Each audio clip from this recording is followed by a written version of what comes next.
un autre 40 minutes parce que là,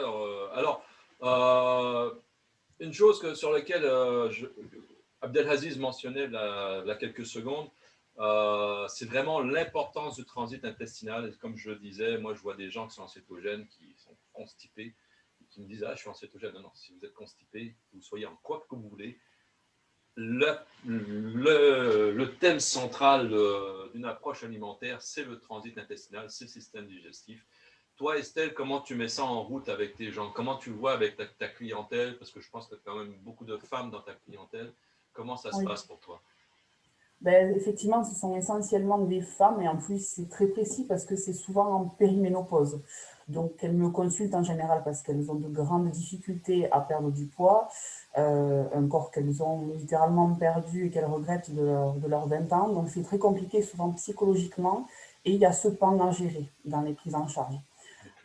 Donc du coup, c'est vrai que, comme je te le disais une fois, Gilbert, moi ce que j'ai remarqué, c'est que souvent ces femmes qui ont vraiment de grosses difficultés en périménopause à gérer le poids, ce sont des femmes qui en amont ont fait souffrir leur corps comme pas possible, avec des diètes à répétition ultra restrictives, souvent qui sont coupées de la viande rouge, qui ont coupé aussi le poisson gras, donc on est uniquement sur du colin ou du poulet, qui sont donc souvent très carencés en fer, en B12, en zinc, etc.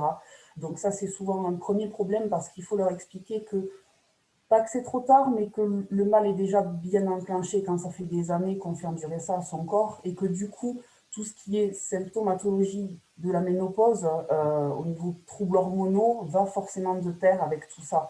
Il y a des carences qui sont tellement difficiles à rattraper que, bon, on peut apaiser un petit peu les choses, par exemple avec des plantes, etc. Mais mine de rien, le mal est fait déjà plus ou moins.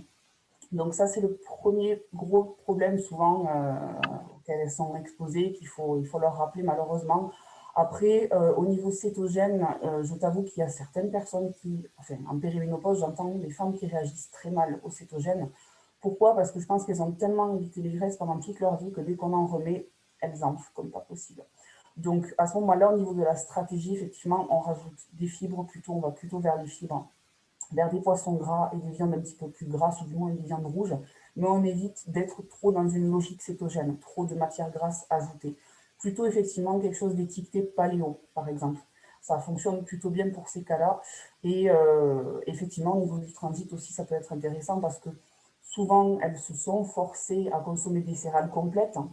Là, ça fait énormément de mal, ça, surtout quand ça fait des années que ça passe. Donc, tout ce qui est pâtes complètes, le riz complet, etc. Souvent, elles ont des troubles intestinaux et elles ne savent pas exactement d'où ça vient. Et c'est vrai que quand on les enlève, elles se rendent compte que c'est le jour et la nuit au niveau du confort digestif. Par contre, mine de rien, il y a souvent une porosité intestinale qui est installée. Et du coup, il y a beaucoup de réactions inflammatoires. Elles sont très sensibles à beaucoup de choses. Il y a souvent des allergies, il peut y avoir de l'asthme également. Les problèmes thyroïdiens, n'en parlons pas. Je crois que 80% de ma patientèle a un problème d'hypothyroïdie. C'est hallucinant. C'est très mal diagnostiqué, honnêtement. Moi, j'ai déjà eu demandé des anticorps, ils reviennent positifs et on me répond qu'il n'y a pas de maladie d'Hashimoto. Donc ça, je trouve ça hallucinant. Il y a vraiment un sacré retard là-dessus en France. Et du coup, on est obligé de composer avec ça en tant que thérapeute dans la section naturelle, c'est-à-dire qu'on ne peut pas avoir de traitement, on est obligé de compter sur l'alimentation et sur la supplémentation. Parfois, ça fonctionne très bien, parfois, c'est insuffisant. Et honnêtement, ça peut vraiment démoraliser la patiente parce qu'elle ne se sent pas écoutée du côté allopathique. Et c'est pour ça que j'avais souhaité trouver des médecins qui acceptent de travailler avec moi pour aller dans ce sens, pour aider les patients en fait à avoir au moins un médecin qui les écoute. Donc ça, en C'est bien, général, tu as réussi ça, au moins tu as ces contacts-là maintenant. oui, Toi, absolument. toi, Jérémy, quelle est ta pratique et où est-ce que tu es en France? Je suis en Alsace. Je suis situé à la frontière entre la Suisse et la France. Du coup, je suis à la frontière avec Bâle. Je ne sais pas si vous voyez où est Bâle, en Suisse. Oui, ok. C'est dans la région des trois frontières, en fait. Donc là, je me suis installé depuis 4 mois. Donc 4 mois, ça ne fait pas beaucoup, mais j'ai déjà pu avoir des premiers suivis. Et c'est vrai que ce que tu disais au niveau intestinal, bon, 3 personnes sur 4 qui viennent me voir ont des problèmes intestinaux, des selles pas régulières, le ventre qui gonfle. Et la première chose, enfin, ce que j'ai remarqué en tout cas de cette petite période, c'est que ben, il faut leur expliquer en fait le concept de digestibilité en fait. Bon, la plupart. Tu pourrais baisser Oui. ton haut-parleur, s'il te plaît, parce que ça fait un écho. Ton haut-parleur. Je baisse mon haut-parleur. Ouais. Pas ton micro, juste au haut-parleur. Parce que là, on a un écho qui vient du haut-parleur. Ok. Nous, on va bien t'entendre.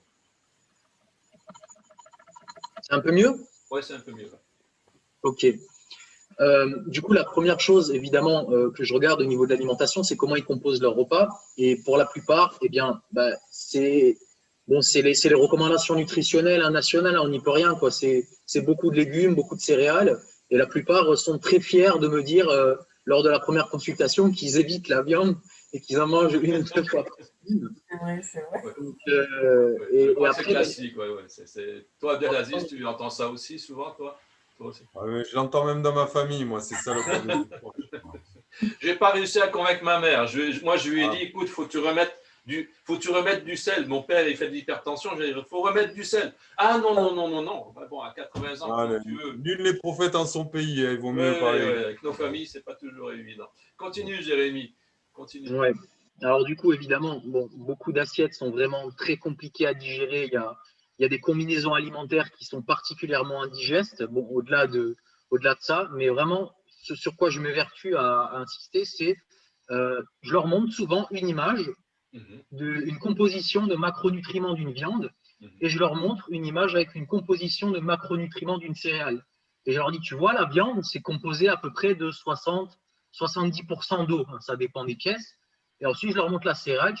Voilà, tu vois, la céréale, c'est 30% d'eau. Donc, à ton avis, c'est quoi le plus facile à digérer? D'accord. Juste ce genre de choses, quoi. Et puis, je leur dis, mais faites le test chez vous, quoi. Faites le test. Vous mangez une entrecôte de 300 grammes, sans rien, et vous regardez comment vous vous sentez. Et ensuite, vous bouffez une assiette de 300 grammes de lentilles ou 300 grammes de pâtes complètes. Comme ce que disait Estelle, hein, c'est une catastrophe, les aliments complets.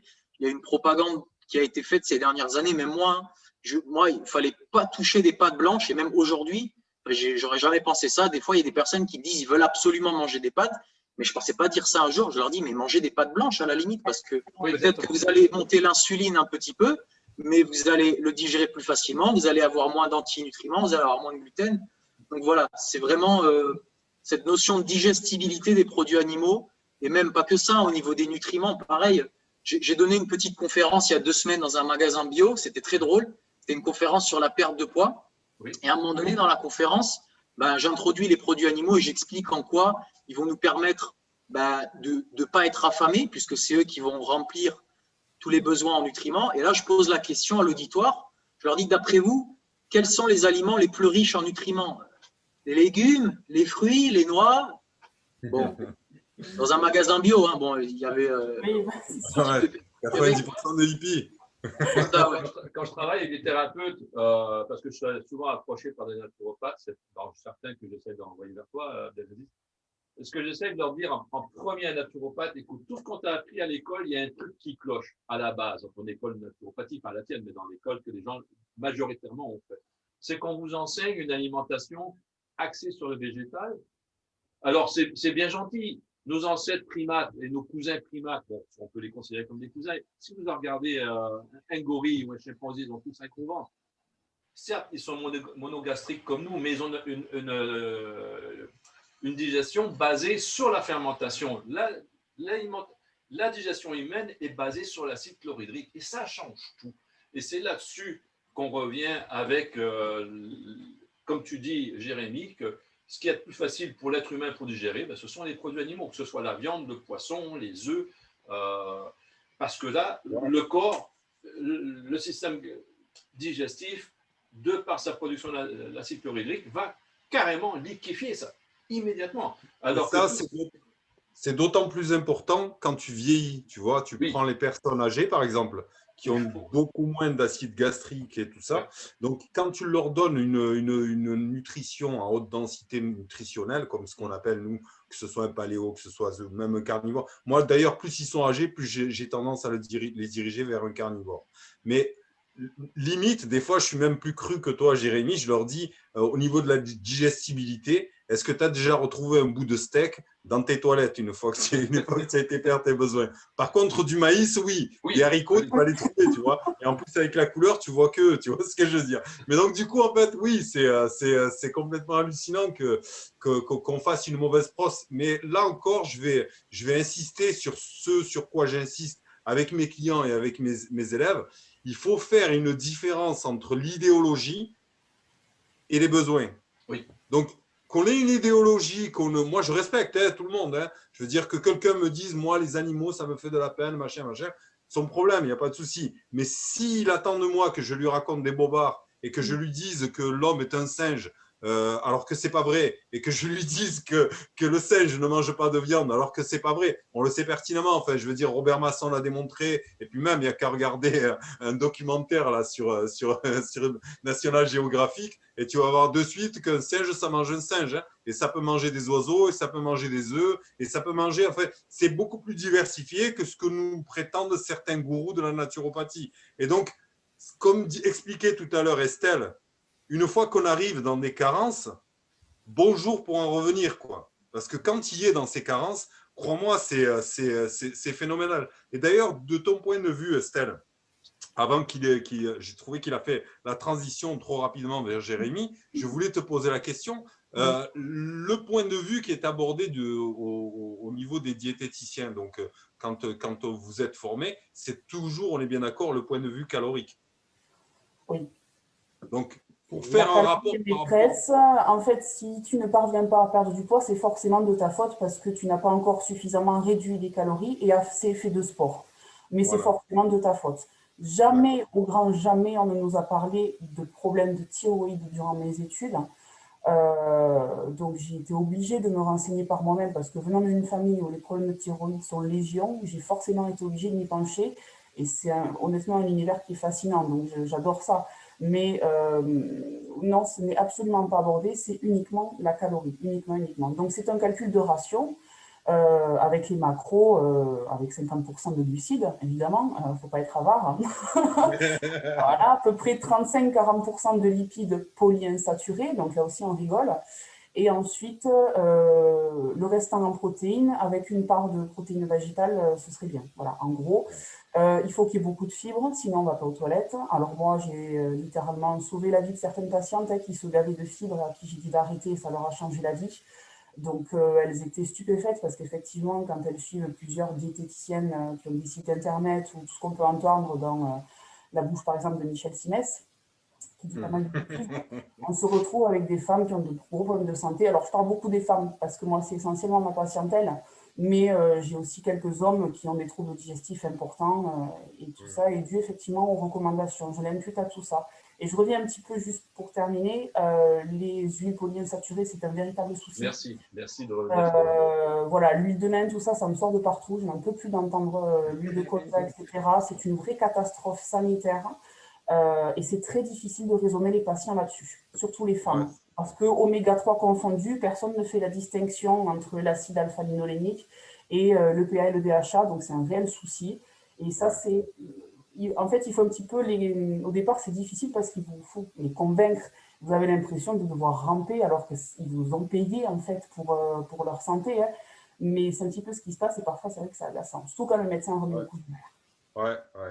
Et rappelons ici quand même qu'un médecin n'est pas un spécialiste en nutrition et que dans leur cursus, ils font très très peu de nutrition. Ça, c'est un point de vue à rappeler. Et le truc qui était super intéressant dans ce que tu disais, c'est au point de vue hormonal. D'ailleurs, on parlait des maladies auto-immunes. La plupart des victimes de ces maladies auto-immunes sont des femmes. Donc, on sait qu'il y a toujours une propension de femmes qui sont atteintes par ce genre de maladie. Et c'est là que c'est important de notre point de vue thérapeute, d'aborder l'alimentation d'un point de vue hormonal. Le langage du corps, ça n'a jamais été les calories, ça ne le sera jamais. C'est, comme tu le disais si bien et que tu le soulignais, c'est les hormones. Et une fois qu'on arrive à faire comprendre ça, c'est vrai que ça, c'est le plus difficile. Et c'est pour ça que nous, on est des éducateurs de santé. Mais c'est là que c'est important de venir vraiment montrer les choses aux gens, leur expliquer et les amener à adhérer à ce qu'on leur propose. Et c'est pour ça qu'il faut toujours rester en phase avec eux, mais c'est super important qu'ils comprennent que le langage du corps, ça reste les hormones. Et je te remercie d'ailleurs de l'avoir souligné. Un exemple que je prends à chaque fois, excuse-moi Gilbert, mais juste, c'est quelque chose qui me tient à cœur parce que vraiment les femmes se foutent la santé en l'air. Ce qui est important à comprendre, et souvent c'est l'exemple que je leur montre, c'est qu'elles testent un régime hypocalorique et puis elles atteignent un certain poids et puis ça bloque. Et donc du coup, elles vont toujours plus bas. Au bout d'un moment, qu'est-ce qu'on fait? À part perdre tous ses muscles et puis atteindre les os au bout d'un moment. Enfin bon, ça devient compliqué.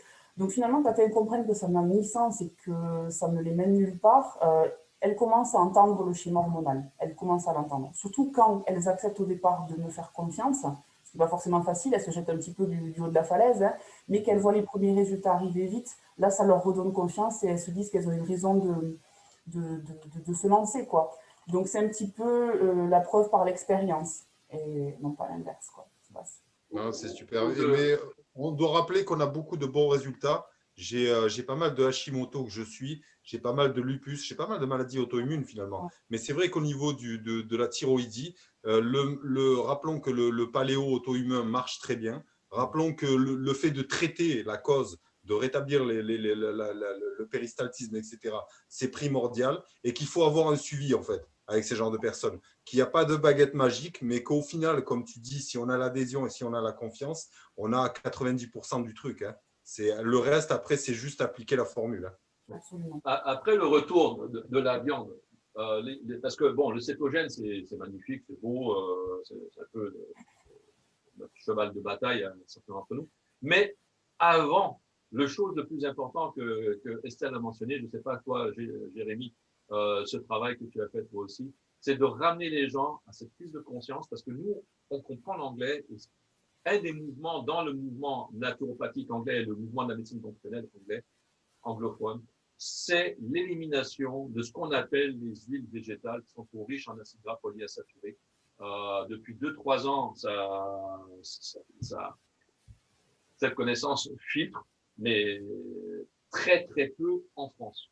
Moi, j'avais un de nos amis qui avait publié un super livre sur l'alimentation cétogène, on va dire, avec quelques erreurs. Et une des erreurs qu'il faisait à cette époque-là, et que je lui disais, c'est arrête d'encourager l'huile de colza, l'huile de lait dans tes recettes.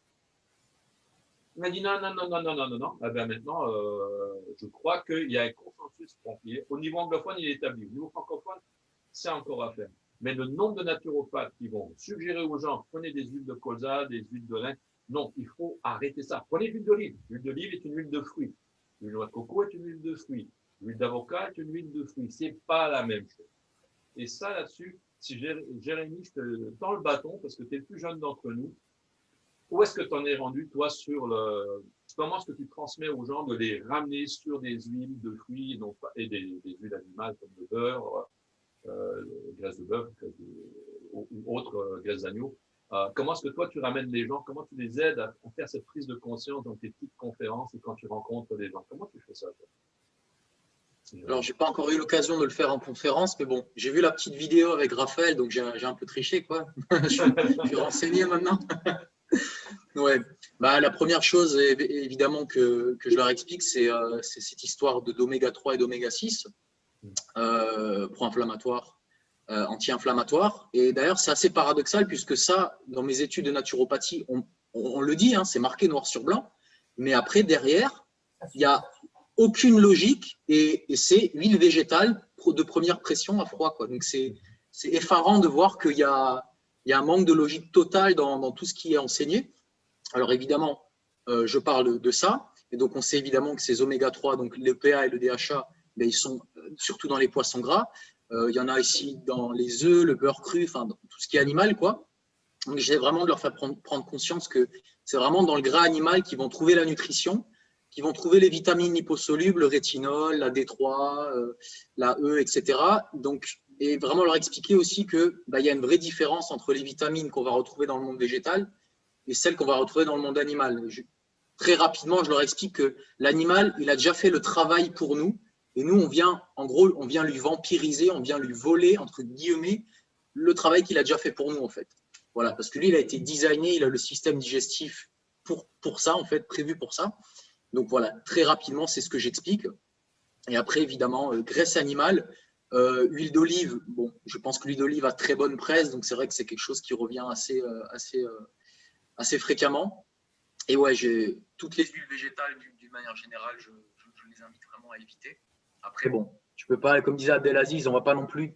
Quand les gens veulent rester avec certaines habitudes, on va pas non plus tout chambouler, mais c'est vraiment de leur faire prendre conscience que voilà, c'est dans cette direction-là qu'il faut aller, quoi, tout simplement. Moi, ce que je vois avec les huiles végétales, c'est que quelle que soit l'alimentation, dès qu'on les coupe, Les premiers cas sur lesquels on voit un impact mais très très vite, c'est tout ce qui touche l'eczéma, l'asthme.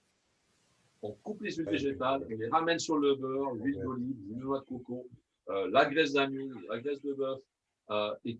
Mais très très vite, en 2-3 semaines, tout d'un coup, les choses disparaissent.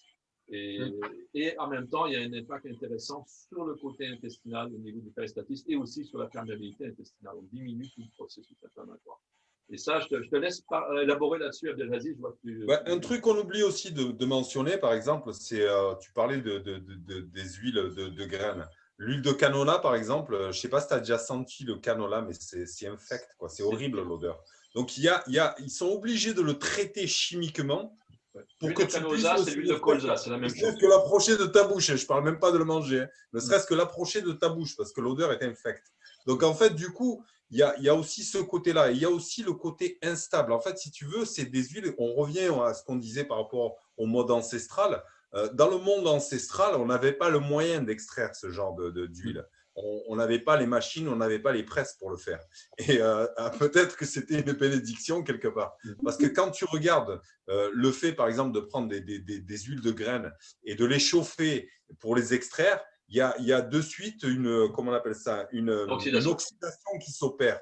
Donc, c'est des huiles qui sont très instables. On revient sur l'exemple que donnait Estelle tout à l'heure de l'huile de lin. Ils m'ont gonflé, moi aussi, avec ça, mais à un point où c'est plus possible de… Mais l'huile de lin est quand même fantastique. Et c'est le genre de truc que tu ne vas pas mettre au frigo. Si tu ne mets pas au frigo, si tu ne le gardes pas à l'abri du soleil. Moi, j'imagine rien que les huiles Lossieur qu'achètent nos mères, là, dans les bouteilles en plastique transparente, mais rien que le fait de traverser le parking avec et que le soleil tape dessus, mais ton huile, elle a pris déjà une gifle. Et après, quand je les vois faire des frites et des trucs avec, non, mais c'est une folie. Tu vois la fumée sortir de ce truc-là, mais tu te dis, qu'est-ce que vous faites, les gens? Et tu parlais justement, mais c'est une des causes principales quand tu parles de diabète, mais ça a été reconnu, les PFA, les oméga-6, c'est une des causes justement de cette hyperperméabilité qui va amener après toute une cascade de problèmes de santé. Donc, ouais, je suis étonné de voir que les gens, surtout dans le milieu de la naturopathie, ou même dans le milieu des diététiciens, ou voire même les nutritionnistes, qui pour moi sont encore pires, quoi. Mais bon, comment te dire, ils n'ont pas encore eu vent de ce problème et ils continuent à préconiser ce genre de truc. Et toujours dans un truc de santé, regarde même les publicités, enfin, je ne vais pas te les refaire, hein, et l'or et tout ça, tu vois. Tu as l'impression que, tu sais, qu'elle te met de l'or sur la salade. Mais au final, tu vas manger ça, mais c'est catastrophique. Surtout, en fait, je répète et je souligne encore une fois, surtout pour les personnes qui sont sensibilisées, enfin, je veux dire, qui ont vraiment un problème au niveau épigénétique, au niveau génétique, et qui va faire que leur génétique va réagir. Comme on dit souvent, en fait, ta génétique, c'est un flingue, et ce qui va venir appuyer dessus, en fait, c'est vraiment le contexte, et c'est l'exposome, comme on l'explique. Et réellement, les oméga-6 à ce niveau-là, d'ailleurs, la vidéo que tu avais fait avec, comment il s'appelle? Avec Raphaël Serpoli. Voilà, c'était parfait parce que lui donnait le côté technique justement du pourquoi et du comment, mais ça fait longtemps qu'on le sait, ça fait longtemps qu'on devrait le savoir. Et c'est là que ça vient nous poser la question des conflits d'intérêts. Enfin, on est dans une période un peu spéciale où on peut se rendre compte que le conflit d'intérêts existe et qu'à un moment donné, on peut se poser même la question de savoir si les personnes qui fabriquent ce genre de produits et ceux qui fabriquent les médicaments qui viennent nous récupérer à la sortie ne sont pas finalement dans la même industrie. C'est une excellente question. Je vais loin, je oh, sais. Oui, non, mais c'est tellement pas grand que c'est hallucinant. Moi, j'ai eu un ami qui avait des petits problèmes au niveau des yeux, mais il a plus de 84 ans à l'époque. Une certaine dégénérescence maculaire, mais qui allait progressivement. Il avait une alimentation avec beaucoup d'huile d'olive et de beurre. Dans les 3 dernières années, je l'ai vu passer, parce qu'il connaissait un producteur d'huile de colza, je l'ai vu passer de l'huile d'olive et du beurre à l'huile de colza. Et bien, sa dégénérescence maculaire. Et tu as beau lui dire, mais ce que l'huile a un impact. Et bon, il n'a pas voulu le croire. Et il est presque aveugle maintenant. En 3 ans. La chute a été brutale. Et pourtant, il avait réussi à maintenir tranquillement à travers les années parce qu'il prenait de l'huile d'olive et du beurre. Et d'ailleurs, par rapport aux huiles polyinsaturées, j'aimerais juste rajouter un truc par rapport aux femmes qui se badigeonnent de n'importe quoi sur la peau en été, soit pour bronzer, soit pour soi-disant se protéger. Il ne faut pas oublier que les polyinsaturés, vieillissement prématuré de la peau. Hein. Oui. Parce que souvent, le résultat de la peau, après quelques années à utiliser certains produits qui, soi-disant, sont censés protéger, je pense à certaines crèmes solaires qui sont pleines de polyinsaturés, souvent riches en huile de tournesol, machin, tout ça. On se retrouve avec un vieillissement prématuré cutané qui est assez important, beaucoup de rides, beaucoup d'affaissement de la peau, parfois jusqu'au cancer. Donc, faire gaffe aussi également à ce qu'on met sur la peau et tout aussi important ce qu'on met à l'intérieur. J'ai rencontré une dame récemment, justement avec notre ami médecin que tu connais, Estelle, une dame de 86 ans. On ne va pas dire une peau de bébé, mais presque. Virtuellement aucune marque de vieillissement, d'oxydation sur les mains. Et je lui ai demandé ce qu'elle mange. Elle me dit des légumes, ok, lesquels? Donc, tout ce qui pousse hors sol, que vers nous, naturellement, on amène les gens, viande, poisson, pas de céréales, pas de pain, produits laitiers, oui, elle en prend, pas de problème. Et son alimentation, les gras qu'elle utilise, bon, ça va être le beurre et l'huile d'olive. Et tu vois, elle est brillante, elle est là au niveau mental, au niveau psychique, elle est mince, elle marche vite, aucune douleur articulaire. Tu regardes les mains, il n'y a rien au niveau, tu sais, vous savez, on voit souvent le côté. Et ce qu'elle a mangé comme ça, personne ne lui a dit, mais toute sa vie, beurre, huile d'olive, c'est tout au niveau, bon, les autres gras animaux. Et c'est incroyable quand on voit des gens comme ça et qu'on en voit d'autres qui ont eu une alimentation pseudo-santé, mais qui sont. C'est pas drôle avec une. Avec les prothèses de hanche, prothèses de genoux. On peut rappeler pour les dames qui nous regardent que la peau, ça se soigne de l'intérieur. Et justement par la nutrition. Et les gens qui mangent du bon gras, en général, ça se voit sur leur peau. Là, on peut parler des maladies aussi. Comme comment on appelle ça, l'eczéma ou que ce soit même le.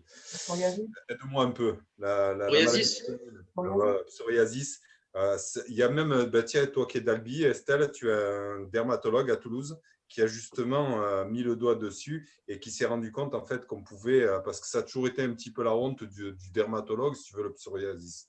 Et à un moment donné, ils se sont rendus compte qu'on peut intervenir en faisant les bonnes choses et qu'on arrive à atténuer. Je n'ai pas encore eu vent de gens. Alors moi, j'ai eu vent d'un dermato à Toulouse, je ne connais pas son nom, hein, mais on m'a rapporté un dermato qui soignait de façon naturopathique ces patients et qui a du coup le conseil, l'ordre des médecins aux fesses, pour être connu.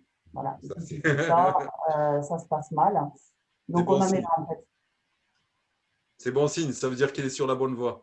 Ouais, faut croire. Voilà, tu regardes, hein, on arrive au bout de ce système, on le sent, hein, on sent la chasse aux sorcières qui s'accentue et c'est malheureux, c'est malheureux.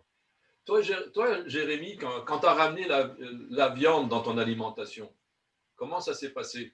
Parce que tu as quand même fait un 180 degrés, toi aussi, là-dessus. Ben, c'est simple, j'ai vu Dieu, en fait, quoi. Et je m'en souviendrai toujours, c'était un matin, je suis allé au marché et je me suis dit, ça y est, cette fois, je vais le faire, quoi. Je vais remanger de la viande. Et je me suis acheté un magret de canard, je l'ai cuit et je l'ai mis dans ma bouche. Et voilà, j'ai vu une lumière venir comme ça à travers la fenêtre sur moi. Et non, en fait, c'était une révélation, quoi. C'est des années de 2 ans à peu près, je pense, 2 ans de carence. De 1 an et demi de végétarisme et plusieurs mois de frugivorisme. Ah oui, d'accord. Frugivorisme. Là, je fais 78 kilos là, et j'en faisais 64 à l'époque. Ah oui, t'as remis du muscle. Non, mais je suis pas gros là, mais franchement, c'était incroyable, quoi. Ça et le beurre. Quand je mangeais du beurre, c'est simple, j'avais l'impression de mettre, tu sais, un truc que tu utilises pour allumer le bois dans le poêle. Ouais. Ben, j'avais l'impression de me foutre ça dans le ventre, tu vois, la thermogénèse qui revient immédiatement. Donc, c'était immédiat. immédiat, j'ai senti que c'était ça qu'il me fallait et rien d'autre, quoi, tout simplement.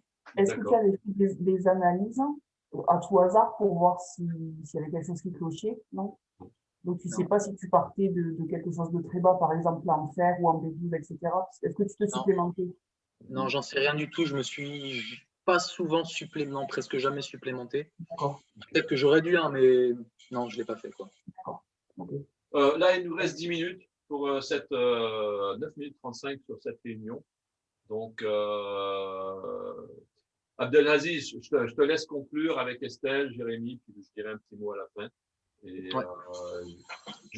En tout cas, je te laisse faire, Jérémy. Tu n'as pas trop intervenu. Vas-y. Hein. Non, mais je vais peut-être rajouter une petite chose, c'est que moi, dans le monde de la naturopathie, comme je l'expliquais au début, j'y suis rentré par la porte classique. Hein. La porte classique, c'est les youtubeurs les plus connus en naturopathie. Donc voilà, je ne vais pas donner de nom ici, hein. Vous les connaissez tous, ils se reconnaîtront. Donc voilà, j'ai été un petit peu bercé dans cet hygiénisme. J'ai aussi lu les bouquins des fondateurs, donc Mosseri, Shelton. J'ai même lu vraiment tout ce qui peut se retrouver dans ce milieu où l'alimentation vivante, l'alimentation végétarienne est vraiment mise en avant. Il faut savoir aussi, excuse-moi de t'interrompre, c'est que toutes les combinaisons alimentaires de Shelton sont basées sur rien du tout de scientifique. Hein. Ce sont que des opinions qu'il a émises, qui ont été suivies, qu'on a cru. Il n'était pas médecin. Des gens, c'est un peu comme des trucs des groupes sanguins. Il ne faut pas croire parce que c'est écrit par quelque chose qui a un DR devant que c'est du réel. Pas du tout. Et ça, je pense que c'est une des révélations qu'Abdelaziz il a eu quand il a commencé à réaliser, bah oui, non, c'est pas l'acidité de nos urines qui change quoi que ce soit, l'homéostasie au niveau du pH sanguin ou cellulaire ou quoi que ce soit d'autre. Donc là-dessus, je vais revenir à Abdelaziz. Je te laisse, là, il nous reste encore 7-8 minutes.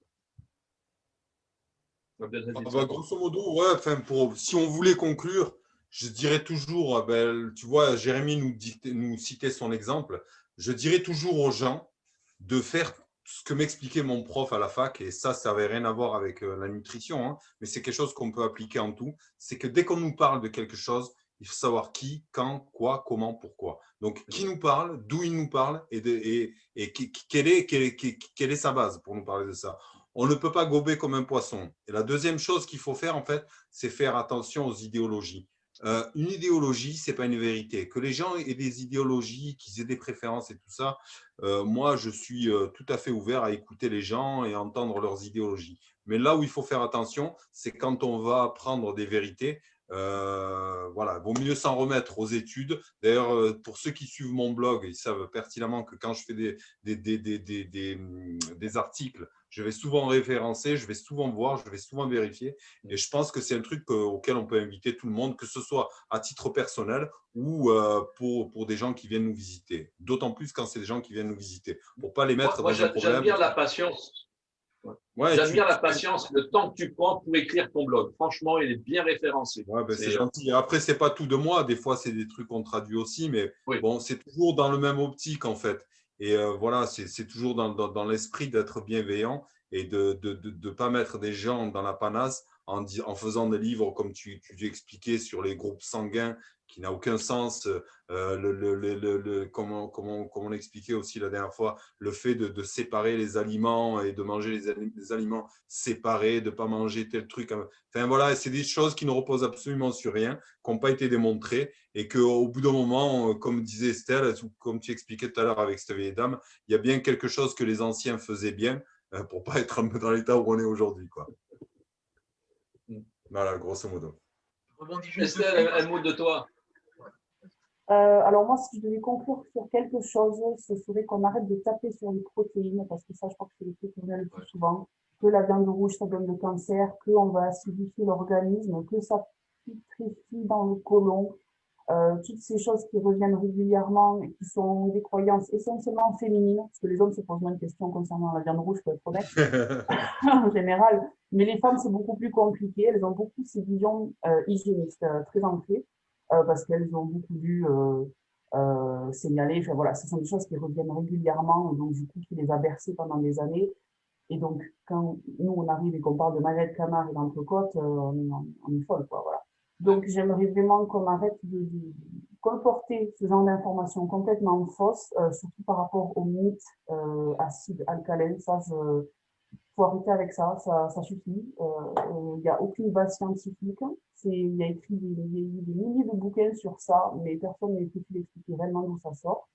Donc, stop par rapport à ça. Et non, la viande ne donne pas le cancer. Il s'agit par contre de la choisir de qualité.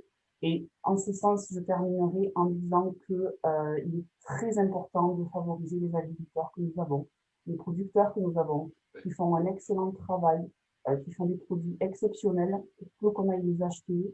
C'est vraiment très important de leur donner leur chance, au lieu d'aller dans des supermarchés où d'une part la viande n'est pas bonne, et d'autre part elle n'est pas qualitative. Si tout le monde fait ça, demain, je pense qu'il n'y a plus de problème de santé. Jérémy, je vais te laisser le mot de la fin. On a encore 4 minutes. Moi, je vais me garder les 2 dernières minutes. Au passage, une des choses que je mettrai à la fin des vidéos sur le YouTube, ça va être nos sites web respectifs avec notre contact pour que les gens puissent nous contacter facilement. Jérémy, c'est à toi. Ouais. Tout à l'heure, je disais que je suis rentré par la porte classique de la naturopathie. Donc, tous ces rouages, ces idées reçues, il ne faut pas boire le lait de la vache parce que c'est pour le veau ou le mythe alcalin, acide, tout ça. Ces rouages, je les connais. Et maintenant, vraiment, ce qui me tient à cœur, c'est de faire bouger un petit peu ce monde de la naturopathie. C'est pour ça que j'étais très content de rencontrer Abdelaziz. D'ailleurs, il m'est rentré un peu dans l'art. J'avais posté une vidéo sur un groupe de naturopathie et il m'était un peu rentré dans l'art et j'étais allé voir son blog et j'ai fait putain, il est costaud l'article. C'est comme ça qu'on s'est connecté. Et du coup, voilà, tout simplement pour dire que ouais, aujourd'hui, je pense qu'il faut plus de personnes qui prennent la parole dans ce sens. Parce que franchement, moi, je vois maintenant, ce n'est pas pour dénigrer, mais je vois le physique des gens qui donnent des conseils naturopathiques sur Internet. Je veux dire, c'est des gens qui sont tout blancs, qui sont maigres comme des asperges, qui ont l'air d'être dépressifs. À un moment donné, à soi, on ne peut pas se mentir. Je veux dire, à l'intérieur d'eux, ils le savent qu'il y a quelque chose qui cloche. Ils le savent qu'ils ne sont pas en santé.